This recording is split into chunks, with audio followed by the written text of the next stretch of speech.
चुंबकत्व पार्ट 4 में आपका स्वागत है। पिछले लेक्चर में हम चुंबकत्व के लिए या मैग्नेटिज्म के लिए मैथमेटिकल एक्सप्रेशन निकाल रहे थे, जिसमें मैंने ये दो इक्वेशंस आपको बताई थी। इन इक्वेशंस में B और H0 दोनों मैग्नेटिक फील्ड थे, लेकिन H0 अप्लाइड मैग्नेटिक फील्ड था। अगर आपको ध्यान हो तो मैंने बताया था कि इस तरीके से ये एक इलेक्ट्रोमैग्नेट हमने लगाया था, और इस इलेक्ट्रोमैग्नेट की उपस्थिति में हमने जिस भी पदार्थ का चुंबकत्व ज्ञात करना है, मैग्नेटिज्म ज्ञात करनी है, उसको इस तरीके से इस चुंबकीय क्षेत्र में लटका दिया गया था। ये एक बैलेंस थी। जैसे ही यहाँ चुंबकीय क्षेत्र लगाया, इलेक्ट्रोमैग्नेट ऑन किया, अगर ये कंपाउंड भारी हो जाता है, ये नीचे खिंच के आता है, तब इसमें पैरामैग्नेटिक कंपाउंड या अनुचुंबकीय यौगिक भरा हुआ है।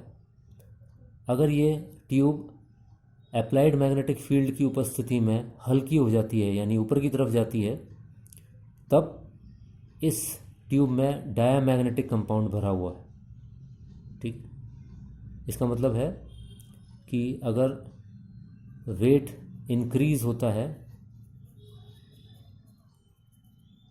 तो पैरामैग्नेटिक कंपाउंड है, और अगर वेट डिक्रीज होता है तो डायामैग्नेटिक कंपाउंड।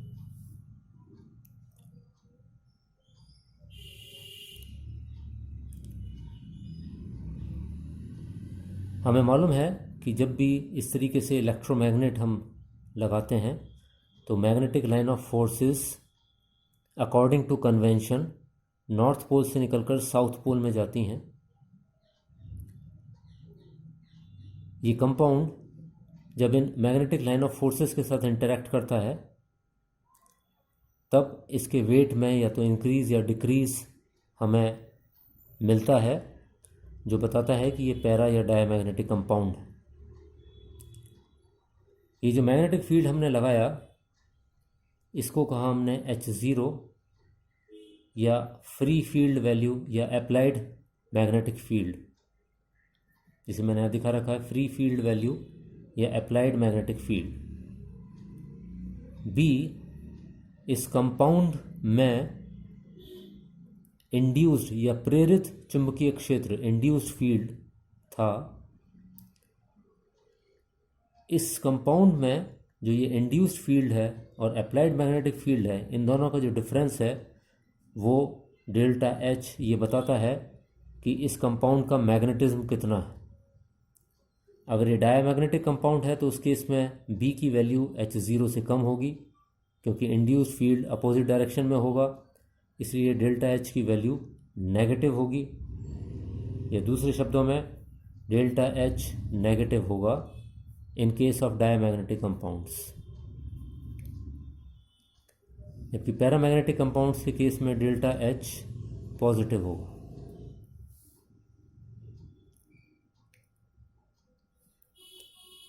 जितना ज़्यादा ये कंपाउंड मान लीजिए पैरामैग्नेटिक होगा, उतना ही ज़्यादा हम बोलेंगे कि मैग्नेटिक फील्ड की इंटेंसिटी या इंड्यूस्ड मैग्नेटिक फील्ड की इंटेंसिटी इसमें ज़्यादा है। इसलिए हमने इस एक्सप्रेशन को या डेल्टा H को इस टर्म्स में लिखा, जहाँ पर कि I इंटेंसिटी ऑफ मैग्नेटाइजेशन है, जो ये बताता है कि हमारा कंपाउंड कितना ज़्यादा पैरामैग्नेटिक है या कितना ज़्यादा डायमैग्नेटिक है। ये मैं पहले भी बता चुका हूँ कि पैरामैग्नेटिज्म भी अलग अलग होगी। अगर किसी कंपाउंड में एक अनपेयर्ड इलेक्ट्रॉन है और किसी दूसरे कंपाउंड में दो अनपेयर्ड इलेक्ट्रॉन्स हैं, तो डेफिनेटली जिसमें दो अनपेयर्ड इलेक्ट्रॉन्स हैं उसका अनुचुंबकत्व या पैरामैग्नेटिज्म ज़्यादा होगा। इसलिए ये इंटेंसिटी इस बात को बताएगी कि कोई कंपाउंड कितना ज़्यादा पैरामैग्नेटिक है या कितना ज़्यादा डायमैग्नेटिक है। अब इस इक्वेशन नंबर 2 को हम डिवाइड करते हैं H0 से, तो हमारे पास जो एक्सप्रेशन आता है वो ये है।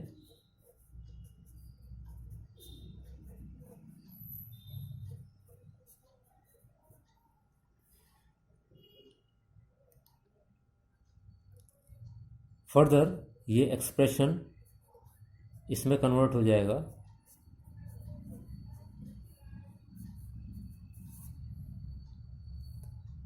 जहाँ पर B/H0 इसको बोलते हैं मैग्नेटिक परमिएबिलिटी।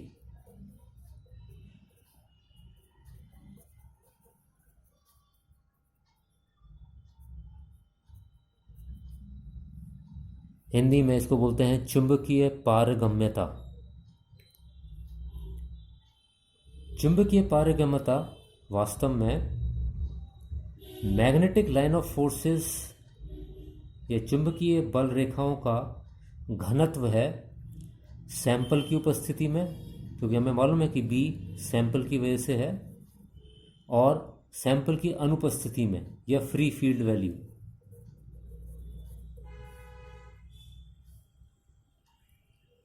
तो B/H0, आई रिपीट, ये बताता है कि चुंबकीय बल रेखाएं H0 में कितनी है, यानी अप्लाइड मैग्नेटिक फील्ड में कितनी है, और जब ये magnetic line of forces applied magnetic field की इस कंपाउंड में से गुजरती हैं, तब इस कंपाउंड में कितनी मैग्नेटिक लाइन ऑफ फोर्सेस हैं या उनका घनत्व कितना ज़्यादा है या कितना कम है। इन दोनों का जो रेशो है उसको बोलते हैं हम मैग्नेटिक परमिएबिलिटी, चुंबकीय पारगम्यता। या इसको आसान शब्द में समझने का अगर हम प्रयास करें तो जितना ज़्यादा कंपाउंड पैरामैग्नेटिक होगा, अनुचुंबकीय होगा, उतनी ही आसानी से चुंबकीय बल रेखाएं इसमें से निकल के जाएंगी। जितनी ज़्यादा चुंबकीय बल रेखाएं इसमें से निकल के जाएंगी, हम बोलेंगे कि इस कंपाउंड की चुंबकीय पारगम्यता या मैग्नेटिक परमिएबिलिटी ज़्यादा है। जितना कम ये मैग्नेटिक होगा या अनुचुंबकीय यौगिक होगा, उतनी ही कम लाइन ऑफ फोर्सेस इसमें से निकल पाएंगी, हम बोलेंगे कि मैग्नेटिक परमिएबिलिटी कम है। जहाँ तक I/H0 की बात है, तो इसको कहा हमने K, और K को हम बोलते हैं मैग्नेटिक ससेप्टिबिलिटी।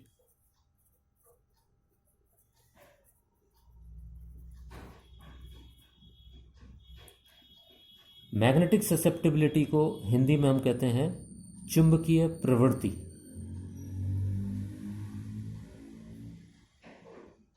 के जिसे हम magnetic susceptibility per unit volume भी बोलते हैं, ये बताती है कि इस वॉल्यूम में, इस आयतन में, क्योंकि जिस ट्यूब में हमने यौगिक लिया है उस ट्यूब का अपना एक आयतन होगा, तो इस ट्यूब के अंदर या इस आयतन में चुंबकीय या चुंबकत्व कितना अधिक है या कितना है, इसके बारे में बताती है। हमें मालूम है कि एक तो कंपाउंड की खुद की, कंपाउंड में कितने अनपेयर्ड इलेक्ट्रॉन्स हैं, इस पर डिपेंड करेगा इसका चुंबकत्व। दूसरा, इस तरीके के कितने मॉलिक्यूल्स इस ट्यूब के अंदर भरे हुए हैं, इन दो बातों पर डिपेंड करेगा कि इसका मैग्नेटिज्म कितना ज़्यादा होगा या कितना कम होगा।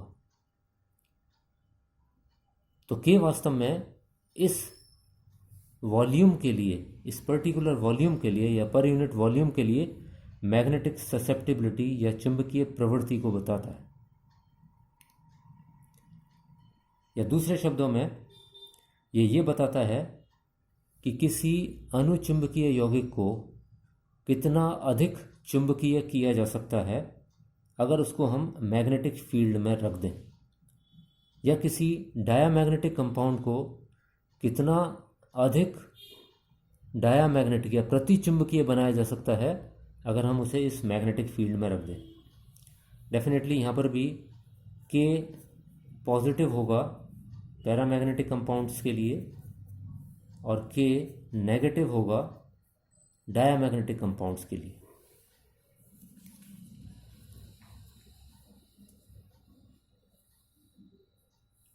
सामान्यतः चुंबकीय प्रवृत्ति को बताने के लिए जो क्वांटिटी एक्सपेरिमेंटली काम में ली जाती है वो है स्पेसिफिक या मास ससेप्टिबिलिटी।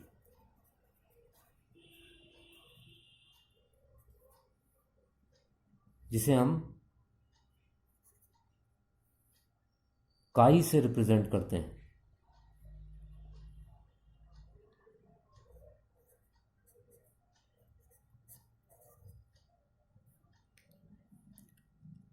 तो काई इज इक्वल टू हो गया K अपॉन डी। यहाँ पर K है मैग्नेटिक ससेप्टिबिलिटी या वॉल्यूम ससेप्टिबिलिटी, D यहाँ पर घनत्व है।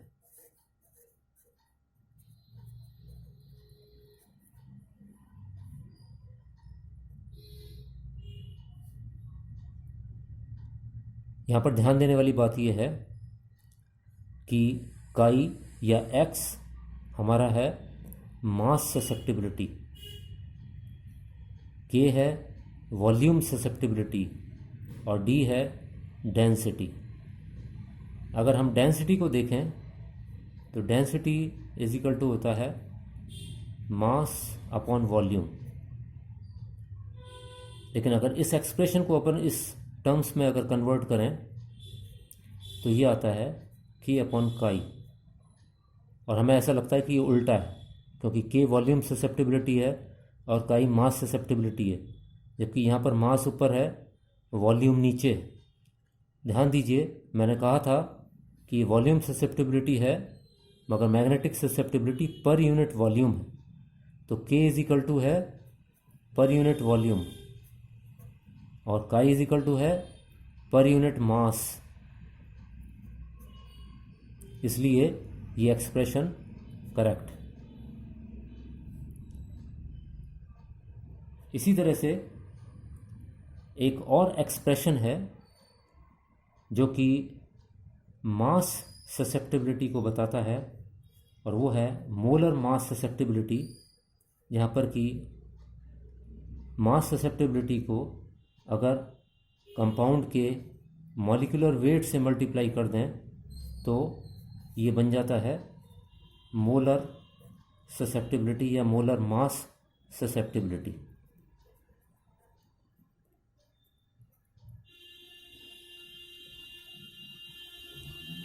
यहाँ ध्यान देने वाली बात यह है कि चाहे K हो, चाहे काई हो, चाहे काई M हो, तीनों ही किसी एक मॉलिक्यूल की वजह से मैग्नेटिज्म को नहीं बता रही हैं, बल्कि किसी एक प्रकार के कंपाउंड के बहुत सारे मॉलिक्यूल्स की वजह से मैग्नेटिज्म को बता रही हैं। इसलिए हमने इनको कहा चुंबकीय प्रवृत्ति। चाहे ये वॉल्यूम ससेप्टिबिलिटी हो, ये मास ससेप्टिबिलिटी हो, ये मोलर ससेप्टिबिलिटी हो, ये तीनों ही बल्क ऑफ द कंपाउंड के मैग्नेटिज्म को शो करती हैं, किसी एक मॉलिक्यूल की वजह से मैग्नेटिज्म को शो नहीं करती हैं। नेक्स्ट लेक्चर में हम ये जानेंगे कि किस प्रकार बल्क मैग्नेटिक ससेप्टिबिलिटी से हम किसी एक मॉलिक्यूल की ससेप्टिबिलिटी को पता लगा सकते हैं। Thank you.